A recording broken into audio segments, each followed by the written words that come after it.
Aujourd'hui, nous sommes chez le GAEC Beaufort à la Fajolle dans le Cantal. Marie-Laure et Franck Beaufort élèvent des bovins laits en AOP Cantal bleu fourme d'Ambert et des bovins viande sur 130 hectares. Toutes les productions végétales produites sur la ferme sont autoconsommées par les troupeaux. Et il est important de noter que 60% de la SAU est classée en zone vulnérable et que nous sommes sur un sol volcanique.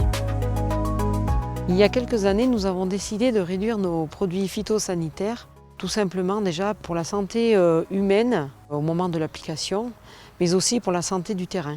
En 2016, nous avons rejoint le groupe Défi pour avoir un appui, des conseils et des échanges avec d'autres agriculteurs pour pouvoir raisonner nos apports en produits phytosanitaires. Alors, initialement, ma rotation est composée de 3 céréales à paille, orge, blé, suivi d'une prairie temporaire pendant 3 ans.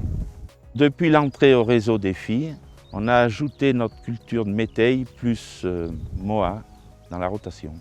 Alors ces cultures sont économes en engrais et surtout en produits phyto et nous permettent de faire du stock fourrager en période estivale, surtout en période de sécheresse.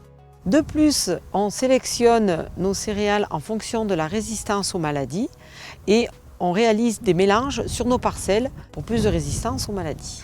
Aujourd'hui, nous sommes satisfaits de notre système de rotation et nous compostons notre fumier.